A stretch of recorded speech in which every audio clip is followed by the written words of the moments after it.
You're listening to the You Don't Know Me Yet podcast network. You are listening to Beyond the Fit, and this is Holly Cotton. The purpose of this show is to explore beyond the traditional health and wellness topics to make sure that we can all become the strongest versions of ourselves inside and out. I am so honored for our guest today. You guys know I love women that are making a difference in this world, that are bossing up, that are just making a change that we need. So I'm super honored and excited about our guest today, Dr. Verna Caddie. And Dr. Caddie is the chancellor and founder of Leaders Esteemed. She is also the founder of multiple empowerment organizations such as Divine Creations, Divine Prom Project. She is a certified etiquette professional, a life coach, a mentor, an author at times, I don't know how many times. She's also an evangelist. She loves her Jesus. And she also has numerous awards and honors from many people. I'm talking like mayors, state representatives, and she is gracing us with her presence today. So welcome, Dr. Caddie. Thank you for having me. Thank you, Ms. Cotton, for having me on today. So the first question is, whenever I was kind of just, I guess, looking at your information, I was initially intrigued by the whole etiquette platform because, one, we definitely need that. And I just think that it's so awesome that you have numerous projects that you do that revolve around etiquette. So can you explain to us why you chose etiquette as a genre of business to go into? Well, I think I love etiquette because I think in this day and age, we need to bring it back to where it all started from, with manners, learning how to be a lady, young men learning how to be young men, how to open a door for a young lady. And so I believe we've somehow disconnected from that. And so that's what I wanted to do. I wanted to bring it back. So that's basically why. I just love everything about being a fancy lady, having tea parties and all that. That's what I'm about. And you know, I think that a lot of people lost that focus in life and that enjoyment because I say all the time, like, I love to work out. I love to be a strong, independent woman. But at the same time, I love being a lady as well. So I'm glad that you're definitely bringing awareness and highlighting that platform. So that's really, really cool that you're doing that. And so I had mentioned some of the books that you've written. I know that you're an author and you have several books. So can you kind of give us a background into your author background and some of the books that you have written? Yes, well, all of my books are to empower and inspire women and young girls. My daughter and I even wrote our first journal together last year. And so that was awesome. But my goal is to allow women to know who they are and whose they are. And that we're more than just our body. We have brains, you know, we are very intelligent women. And that it is time for us to actually take our royal places in this world. And so my books are to empower and to inspire and just to teach etiquette, because I believe that etiquette and manners will open up doors for you that your degree won't. You know, if you have a doctor degree and you have bad manners, etiquette, you probably won't get that position. You probably won't be invited to the upscale events and things of that nature because you don't really know how to handle yourself properly. Right. And I can tell you, even from a nurse background, we always talk about, you know, doctors with the bedside manner, and they can be the best physician in the world. But if you don't know how to speak to your patients, if you don't know how to be tolerant, if you don't know when it's okay to listen and look and shut up. That's true. I think that's excellent that you're doing that. I love that. I love that. So, and then also for anyone that's listening, before we even move past that, and they may be intrigued and wanting to inquire about that, how do they find your books as well while we're talking about it? Oh, they can just Google me and my books will all come on. It'll pop up. I've been doing this for over 30 years. It has been a passion of mine for over 30 years. And so they can Google me, and it's on Amazon, Barnes and Noble. My books are practically everywhere. So that's a wonderful thing because we need it. We're living in such a time as this that we really need it. Right. So basically, Dr. Caddie said, you know who she is. Google her. You don't need to go looking nowhere. Just all you have to do is Google her and poof, there she is. I love that. I love that. Okay. So one of the projects that I know that you work on, I believe it's called Divine Prom Project.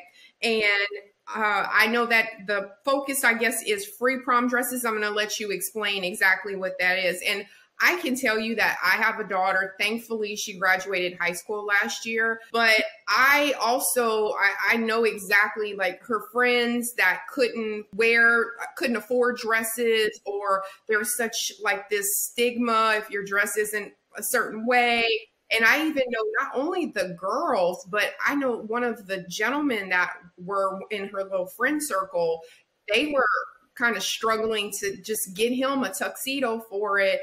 And so it just kind of made me realize like, wow, we think that everyone's doing us well in life. And, when you think about how much a prom dress costs and all of that, that's a big thing. So tell us how you decided to make that one of your platforms and about your program. Well, this started over 12 years ago. I actually saw some of the prom pictures, and I mentor young girls. So through my etiquette program, because when I first started mentoring young girls, I would mentor I mentor all incomes now, but I started in the low income area, like in the project area. And a lot of those girls could not afford, the prom gowns. And so that's where the idea came from. I actually went out and bought dresses. Now I have sponsors, corporate sponsors, and my girls go to prom with like $300-400 gowns, for real, that are donated. I mean, I literally can walk in a bridal store and get whatever dress I want for my girls. But because that's years of me actually doing it, so they know it's going to a young lady, and I couldn't wear it anyway because I don't wear a size 4 or 6. I wish I could, but nowadays, I had a daughter. My daughter went to prom last year, and it's costly. Nowadays it's like a wedding. You have to get the dress, the shoes, the hair, the makeup artist, and I'm a woman of a particular age. When I went to prom, yes, I was cute, but I must say my daughter, she outdid me. It was costly, but so I wanted every young girl to feel like a princess, because they actually went to school for 12 years, and their big day, some of them couldn't even go because they can't afford it, and I didn't want that to happen. And so I just wanted to be the change that I wanted to see. So many people talk about it, but they don't actually walk it. And so long before it became social media and, Instagram, I was hitting the ground before all this stuff became a thing to do, because that's my passion. And I love that. And I think that's why so many people support all of the projects that you have, because like you said, when you're doing it with a heart. You're doing it with, I want to give back. I want to make a change. And people can see that. And I tell people all the time, being authentic is one of the biggest ways that you can network and sell yourself, because people can see right through you being fake. You think that they can't, but I promise you they can. So I think that says a lot for your heart and your character. And I think that's why so many people are supporting you, because they can see that through all of these missions that you have, which is why, you guys, she has the whole list: life coach, mentor, author, evangelist. So she just keeps adding on to that. But I love that. And I love your platform. Okay, so the biggest topic that we're going to talk about today, and I'm super excited about this, is this huge event that you're putting on in December. And if you guys follow Dr. Caddie on social media, you see kind of a couple of little glimpses of it. You might see a little flashback from a previous event. Like, it is such a great thing. There's a bunch of who's of Houston, and not even in Houston, but just the way that it's set up. I'm just really excited about it. So one, tell us how the event started, because I know this isn't your first one, and what it entails. Well, I actually started doing it behind the scenes when Obama was president. And I actually did it at one of my debutante balls. I gave them out to my girls because they were required, because I'm a debutante coach too. And so at the debutante ball, they were awarded awards from President Joe Biden now, but the couple of years that I did it back, it was President Barack Obama, right? And so they were like, what? I'm receiving this from the president? And so, yes, it's because they did a lot of community service, because I'm a big believer that we should be the change that we want to see. Don't just talk about it, be about it. And so they did a lot of feeding the homeless, clothing drives, prom dress drives, book drives, everything. So they were awarded from President Barack Obama. And so then I became a certified presenter way back when. And I've been doing it for years behind the scenes. But when I started my Leaders Esteem Christian Bible University, I wanted to incorporate the two together because it only makes sense. Receiving an honorary doctorate degree is like a very high award, because an honorary doctoral is what you do in the community. It's who you are. It's the service that you've done, okay? And then the Presidential Lifetime Achievement Award is also for the service that you've done, but it's given from the President of the United States, which this year is President Joe Biden and Vice President Kamala Harris. So what we normally do, it's a nominated thing that we do.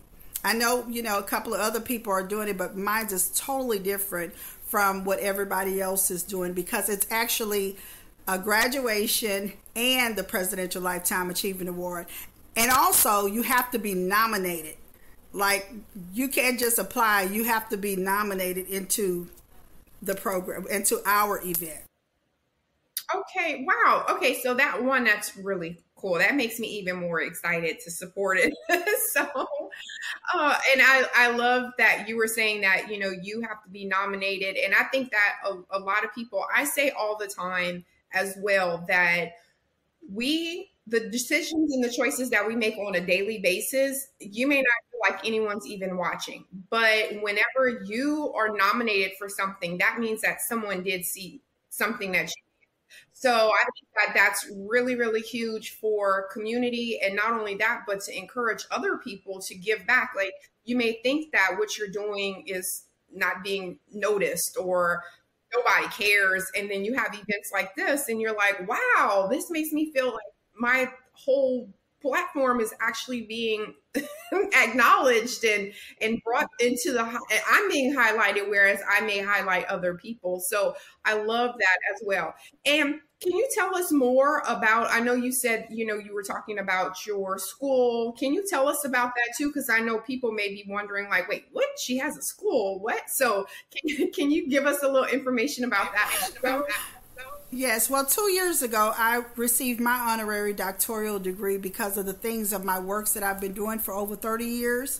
And so after that, I decided to complete my PhD, my Doctor of Philosophy in Christian Education. And now I also speak at Baylor University as well, too.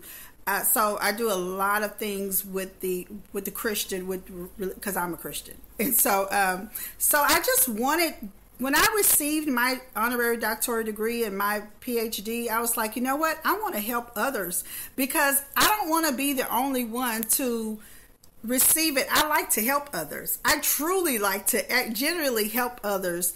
And so that's what I wanted to do. I prayed about it, and voila, here it goes. And it started out, my first graduation that I had 10 students, okay? And that graduation, I had 50 people, right? So the next graduation I did, which was last year, along with the Presidential Lifetime Achievement Award, it was held in December, I had 250 people. This year, in December, we'll probably have about 600 or 700 people.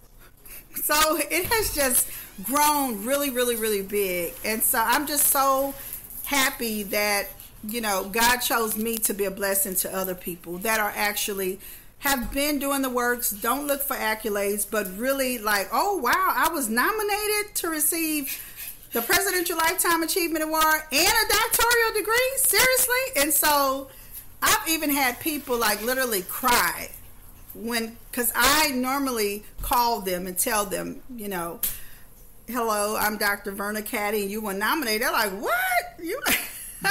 So and my events are grand. So let me just say this. I'm excited about the December event.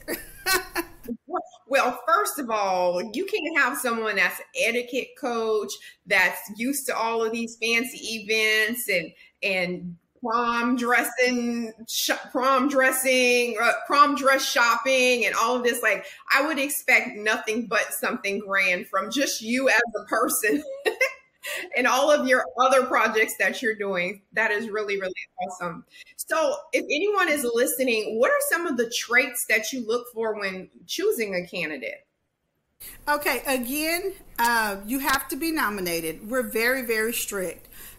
We actually, I go to a point of, you can't be a sex offender. That's number one. You can't receive any of the awards from Leaders Esteem if you're a sex offender. And we Google people. We look at their social media pages. It's a lot that goes into it. So when you receive that call from me or one of the chancellors, you actually went through a rigorous check before we said, okay, we want this person on our platform. Because, you know, that represents me, and anything my name is tied into, I want to make sure the people that are coming into this, you know, this little unit thing is well established, have good credentials. And, you know, we really look at, a lot of times people say who they are, but your character, and this is my etiquette hat I'm wearing, your character speaks for itself. A lot of people, even grown people, don't watch what we post online. You know, and us grown people, you know, bullying is amongst grown women. So I watch everything, and then I make my determination on whether or not that person even deserves to be in the room that we're in. You know, because it's an honor and a privilege to be there, but you have to be the role model, again, the change that you want to see. And I'm saying that so serious. As a community, as women, we must do better. We need to stop talking about it and really, really, really be about it, because people are watching. And that's a great point. And I it's hard for me also, and kind of being in this new, I guess, this new field that I'm in as well, of meeting people and networking and working with more Hollywood type people. It's so hard for me because I'm such a genuine person. And when I see people doing things and I'm just like, wait, this is what we're doing? Like, why? You know, I just grew up and I just have the heart of, if someone else is winning, if I can use my platform to help someone else win, like, I just feel like it's a huge thing that we're supposed to be doing together. And yeah, I don't get it either, Dr. Caddie. Like, why are we tearing each other down? Let's build each other up. So I love that. And I'm glad that you did bring that in. So for anyone that's listening to this episode as well, if you have a little bit of that negativity in you, we're telling you, stop it. You know, let's just all, it's not a competition. Everyone winning is everyone winning. We're all in here together. So I love that. We really are. We're very strong when we work together. Trust me, we are. I know. That's what I'm saying. Anyway, I try not to go off on my feminist feminist tangents, Dr. Caddie, because sometimes I have to tell these men when I have them, I'm like, okay, as a person who is borderline feminist, let me stop you right there. So we're not going to, we're going to continue to empower and be positive, but y'all heard us. Cut the foolishness out. Cut it. Right. Okay, so how can people support you and support the projects that you have? Because I know they may want to support, even if they don't care about the December event, they might think, oh, I would like to support the prom dress, or I would like to support this, or maybe whatever. So what are the ways for your projects and even your school? How can we support you? Well, I would like for people to support the school and also the etiquette programs, because, you know, you can just look at the news and see what's going on in our schools with the bullying and all kinds of stuff that when we were in school, we didn't have to go through. But nowadays, these children are dealing with so much. So they need mentors. And that's what I do as well, mentor young ladies. And we're starting a program next year where we mentor young men as well. But anything, you know, if they want to come in as a mentor and help mentor, that would be great as well. They want to help, you know, support a young girl and purchase her gown and get her hair done, her nails done for prom next year, that would be great too. And we're also going to start a program next year where we help the elderlies. So like for Christmas, we'll give them a gift. You know, because sometimes they may not have anyone to give them something for the holidays. Right. Oh, that's so sweet. One, I have a huge nursing background in geriatrics, so I love that. I would always do, even my kids, they grew up volunteering at whatever assisted living I was a director at. They knew the holidays. They were coming to serve trays. My daughter was the grandmas and the grandpas. I'm like, yep, grandmas and grandpas. So I love that. And also, I just want to just say that I love how humble you are. You're just like, yeah, you know, I just have this life of giving back to other people. And you guys heard all the awards, all the acknowledgments. Like she said, put some respect on my name. All you have to do is Google me. I don't need to talk about myself. Just Google me. So the fact that you're just humble and you're just like, I just want to make a little difference in the world. I love that. Thank you. Okay, what about any future projects other than the elderly that we can look out, look forward whenever we're looking at what you're doing? Any future projects? Oh, wow. I have so many announcements I hadn't made yet, but I'll just say this: global. It's some things I really can't announce yet, but it's global. So God is good. Okay. Well, listen, I love to travel, so you got my support. Let me know one of them cities where you going, South Africa, wherever. Let's get it going, because I will book me a flight to come support for sure. Great. Well, thank you. I'd love to have you.